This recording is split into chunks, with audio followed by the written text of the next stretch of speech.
मेला प्रशासन ने नोटिस जारी करके शंकराचार्य होने का सबूत मांग लिया था। स्वामी अविमुक्तेश्वरानंद ने अब इस नोटिस को अपमानजनक और करोड़ों हिंदुओं की आस्था के साथ सीधा खिलवाड़ करने वाला बताया।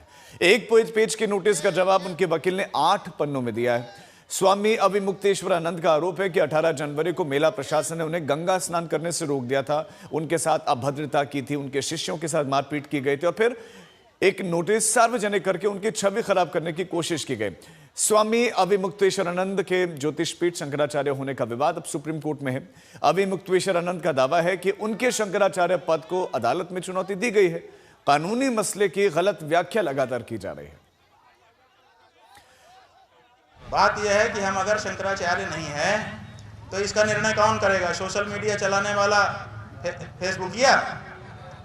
फेसबुकिया निर्णय करेगा कि हम शंकराचार्य हैं कि नहीं। माघ मेले का प्रशासन वो निर्णय करेगा कि हम शंकराचार्य हैं कि नहीं।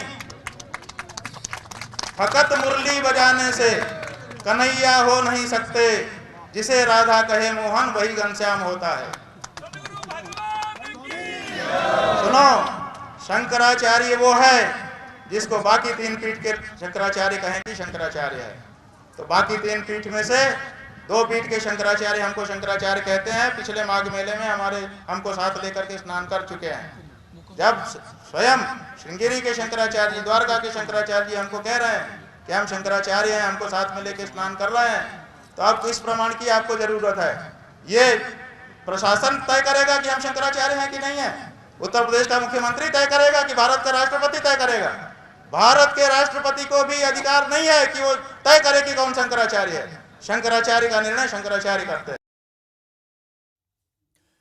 अखिल भारतीय अखाड़ा परिषद, उनका कहना है कि 18 जनवरी को संगम तट पर जो कुछ हुआ उसके लिए स्वामी अविमुक्तेश्वरानंद और प्रशासन दोनों बराबर जिम्मेदार हैं। जिस सनातनी व्यक्ति के हाथ में प्रदेश की कमान है, उसकी छवि को धूमिल करने का क्या कार्य किया जा रहा है। तो अविमुक्तेश्वरानंद जी कोई 6 महीने के बच्चे नहीं हैं।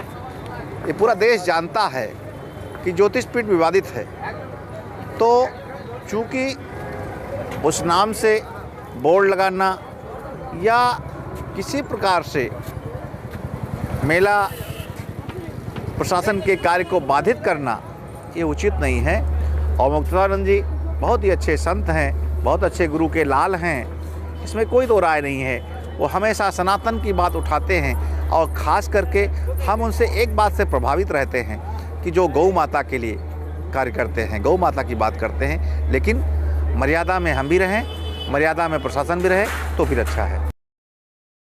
और प्रयागराज से संतोष शर्मा हमारे संवाददाता हमारे साथ जुड़ गए हैं। संतोष, अब शंकराचार्य हैं या नहीं, इस पर स्वामी अविमुक्तेश्वरानंद का जो जवाब आया है 8 पन्नों का, क्या क्या उसमें बताया उन्होंने? देखिए, मुक्तेश्वरानंद की तरफ से उनके सुप्रीम कोर्ट के लॉयर एसएन मिश्रा ने कल बहुत तार्किक ढंग से और तमाम चीज़ों को लेकर के रखा। उनका सीधे से कहना था कि जिस सुप्रीम कोर्ट के ऑर्डर का हवाला दिया गया, वासुदेवानंद सिविल अपील का हवाला दिया गया, उसमें ऑर्डर था कि 14 अक्टूबर 2022 का ऑर्डर था कि 17 अक्टूबर 2022 को, यानी 3 दिन बाद होने वाले पट्टाभिषेक कार्यक्रम या उसके बाद कोई पट्टाभिषेक कार्यक्रम नहीं रखा जाए, यानी कोई शंकराचार्य की सेरेमनी जो घोषित करने का कार्यक्रम होता है वो न रखा जाए। लेकिन मुक्तेश्वरानंद, उनके वकील की तरफ से जो तर्क रखा गया कि उनका शंकराचार्य के तौर पर जो आरोहण है, जो उनका राज्याभिषेक है, जो पट्टाभिषेक है, वो सितंबर में, यानी कि इस ऑर्डर के अक्टूबर से पहले सितंबर में ही हो चुका है। तो ऐसे में सुप्रीम कोर्ट का ये ऑर्डर उनके ऊपर लागू हुआ नहीं, ताकि दूसरे लोग शंकराचार्य न बन जाएं, इसलिए सुप्रीम कोर्ट का ये ऑर्डर दिया गया। दूसरा उनका तर्क था कि सुप्रीम कोर्ट का ये ऑर्डर ही गलत एफिडेविट के साथ दिया गया, जिसको लेकर के उन्होंने एक पिटीशन सुप्रीम कोर्ट में लगाई हुई है 2023 में, और उसकी वो पिटीशन अभी लंबित है। तो उनके कानूनी दांवपेच थे, कानूनी तर्क थे कि उनकी तरफ से पिटीशन दायर है और 1 पेज के नोटिस का जवाब उन्होंने दे दिया। अब उन्होंने दे दिया, अब देखना होगा कि आगे क्या होता है। बहुत शुक्रिया संतोष आपका इस तमाम जानकारी के लिए।